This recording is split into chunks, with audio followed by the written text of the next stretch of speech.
Hello friends, എല്ലാവർക്കും മറ്റൊരു വീഡിയോയിലേക്ക് സ്വാഗതം. അങ്ങനെ നോറ എവിക്റ്റ് ആയിരിക്കുകയാണ്. അത് നോറ പോകുന്നത് എങ്ങോട്ടാണ്? സീക്രട്ട് റൂമിലേക്കാണ്. അതായത് ഭയങ്കര ബഹളമൊക്കെ ആയി, നോറയ്ക്ക് ആകെ സങ്കടമായി. എവിക്ഷൻ ആയതുകൊണ്ട് നോറ ഇത്രയും നാളും അവരോട് പറഞ്ഞ കാര്യങ്ങളെ ഇത്രയും ദിവസം നിർത്താമെന്നുള്ള ഒരു എഗ്രിമെന്റും കാര്യങ്ങളും ഒക്കെ ഉണ്ടല്ലോ, അതൊക്കെ തകിടം മറിയുന്ന രീതിയിലേക്ക് നോറയ്ക്ക് സംഭവിക്കുകയാണ്. നോറ അവിടെ വെച്ച് ഔട്ടായി പോവുകയാണ്. കാരണം നോറയ്ക്ക് വോട്ട് കുറവായി പോയി. ഇവിടെ സായി എന്ന് പറയുന്ന വ്യക്തിക്ക് സിജോയുടെ വോട്ട് കിട്ടിയത് കൊണ്ട് തന്നെ ഇവിടെ സായി എന്ന് പറഞ്ഞു ഇവിടെ രക്ഷപ്പെട്ടിരിക്കുകയാണ്. അതുകൊണ്ട് നോറ അവിടെ ഒരു ഇതായി മാറിയത് കൊണ്ട് തന്നെ നോറ ഔട്ടാവുന്നു. അപ്പൊ നോറ ഔട്ടായി കഴിഞ്ഞാൽ നേരെ വീട്ടിലോട്ട് വിടാൻ പാടില്ലല്ലോ. കാരണം സീക്രട്ട് റൂം എന്ന് പറയുന്ന ഒരു സംഭവം അവിടെ കിടക്കുകയാണ്. അപ്പൊ നമുക്ക് ഇഷ്ടമുള്ള ആൾക്കാരെ അല്ലെങ്കിൽ നമുക്ക് ഇനി അങ്ങോട്ട് കൊണ്ടുപോകണമെങ്കിൽ ഒരാളെ എടുത്തിട്ട് സീക്രട്ട് റൂമിലേക്ക് എടുത്തിടാം. അപ്പൊ അവിടെ ഒരു കണ്ടന്റും ആകും എന്ന രീതിയിൽ സീക്രട്ട് റൂമിലേക്ക് നോറ എടുത്തങ്ങ് ഇട്ടു. നോറ ഇട്ടതിന് ശേഷം വലിയതൊന്നും ഇല്ല, ഒത്തിരി അല്ലെങ്കിൽ 3 ദിവസമോ 2 ദിവസമോ ഒന്നും ഇടുന്നില്ല. ഒരു പേരിന് അങ്ങോട്ട് ഇട്ടു, ഒരു പ്രേതമായിട്ട് തിരിച്ചു കൊണ്ടുവരുന്നു. ഒരു പ്രേതത്തിന്റെ റോളില് എല്ലാവരെയും പേടിപ്പിക്കുന്ന രീതിയിൽ കൊണ്ടുവരുന്നു. പക്ഷെ ആര് പേടിച്ചു?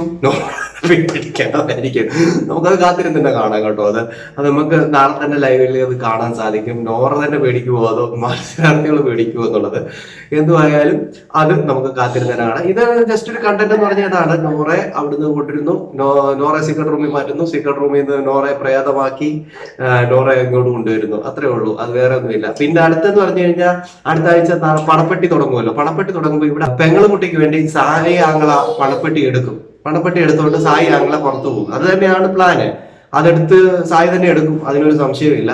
അപ്പൊ പണപ്പെട്ടിയുടെ കാര്യത്തിൽ ഒരു തീരുമാനമായി. അതോടൊപ്പം തന്നെ അടുത്ത ആഴ്ചത്തെ എവിഷന്റെ കാര്യത്തിൽ ഒരു തീരുമാനമായി. 99ാമത്തെ ആ ഒരു ഇതാവുമ്പോഴത്തേനൊക്കെ നോറ ഔട്ടാവും. അങ്ങനെ ഈ ഒരു ടോപ്പ് 7 ആ ഒരു ലെവലിൽ നിൽക്കുകയും അത് എങ്ങനെ മുമ്പോട്ട് പോകുമെന്നൊക്കെ നമുക്ക് കൃത്യമായിട്ട് അറിയാം. ഇവിടെ ജിൻഡോയ്ക്ക് കപ്പ് കൊടുക്കരുത് എന്നുള്ള പൂർണ്ണമായുള്ള തീരുമാനത്തിലെത്തിയിരിക്കുകയാണ് ബിഗ് ബോസും അതിന്റെ അണിയറ പ്രവർത്തകരും. അത് നിങ്ങൾ ഓരോരുത്തരും അറിഞ്ഞിട്ടുണ്ടോ ഇല്ലയോ എന്നുള്ളതൊക്കെ നിങ്ങളൊന്ന് ഗഹനമായിട്ട് പരിശോധിക്കുക.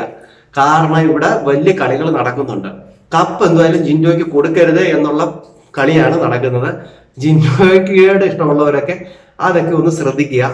ബാക്കി കപ്പിന് വേണ്ടിയുള്ള കാര്യങ്ങളൊക്കെ നടക്കുന്നുണ്ട്. അതൊക്കെ നിങ്ങൾ സൂക്ഷിച്ചാൽ ദുഃഖിക്കേണ്ട, അത് മാത്രം പറയുന്നുള്ളൂ. അപ്പൊ അതൊക്കെ നിങ്ങൾക്ക് മനസ്സിലായിട്ടുണ്ടെന്ന് വിചാരിക്കുന്നു. അടുത്തൊരു വീഡിയോയിൽ കാണുന്നവരേക്കും എല്ലാവർക്കും ബൈ.